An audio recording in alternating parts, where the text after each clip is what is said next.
makanya Pak, kalau mau pengendalian pastikan menyemprotnya dari bawah. Karena dia posisinya baik tungaunya itu sendiri maupun telurnya ada di bawah. Nah, ada beberapa hal catatan dari kami tadi Pak, yang terserang parah ataupun tanamannya tidak mampu bertahan justru yang steknya kecil. Yang stek itu yang satu yang cuma ukuran jempol. Nah, itu parah kena tungaunya. Sebentar Pak, stek bawah apa stek yang Bibit. ditanam? Bibit. Oh, ya. Bibit ya. Jadi daya Bibit. tahannya kecil ya. Kan mungkin itu cabang kali ya Pak ya. Bukan, pucuk Pak, bagian atas. Ya, mungkin sudah ada Cenderung bagian tungaunya atas. di situ. Mungkin. Oh. Makanya kemarin di awal kita minta yang stek-stek atas Standar lah, terutama. Pak, ya. Jangan Itu kalau paling tidak direndam dengan air hangat.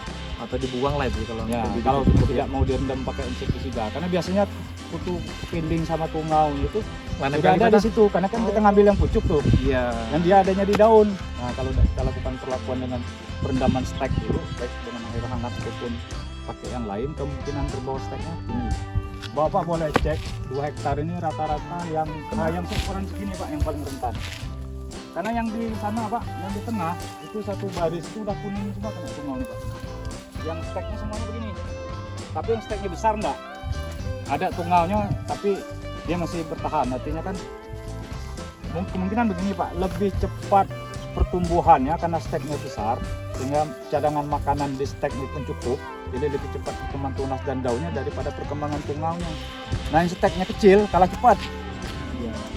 Sehingga mungkin pemupukannya juga perlu diperhatikan tuh stek-stek yang kecil supaya jangan tungaunya berkembang ataupun berkembang daripada daun dan tunasnya. Yang jadi catatan Pak, hubungan dengan El Nino, tungau-tungau ini memang kalau secara data nasional populasi itu paling banyak terutama di tanaman-tanaman seperti ubi kayu itu di Juni sampai Agustus. Juni, Agustus. Pas kan? Pas. Sekarang ini berarti Pak. Pas kan? Pas Mas. Nah, artinya Pak itu tadi seperti yang sampaikan dengan Pak Imam, Bapak-bapak jangan terpatok mampunya bisanya membeli insektisida apa untuk mengendalikannya. Yang penting kalau ada insektisida bagus, nanti ada yang kami bantu juga yang biologinya dipakai. Kemudian kalau tidak ada, pakai sunlight pun bisa. Sunlight bisa Pak ya? Yang penting dia harus sering kena air. Jadi jangan sebulan sekali. Apa seminggu sekali, seminggu 2 kali. Yang penting harus sering kena air. Nah, sehingga tungau itu akan terganggu nanti. Karena tungau itu berbanding lurus, termasuk kepiting, tepung dan putih-putih itu berbanding lurus cepatnya perkembangan populasinya dan tingkat serangannya berbanding lurus dengan panas atau suhu.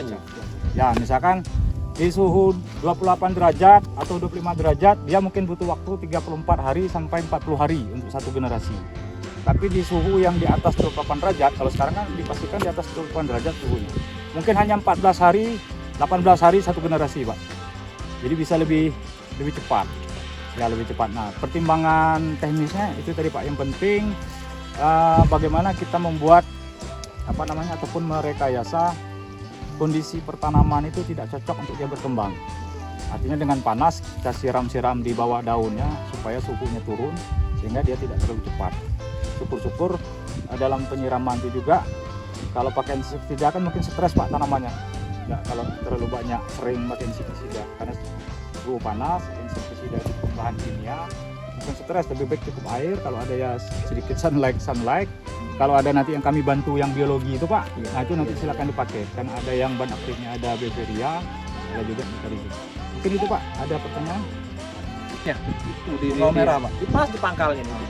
Di Ini Pak. jari-jarinya ini. Jari apa ini? Soalnya kalau yang itu diambil dari Kan? Jadi posisinya di sini Pak. Nah, Biar Ren ditunjukin ke kecil dia aja Mas kelilingnya biar Nah, yang tungau merah.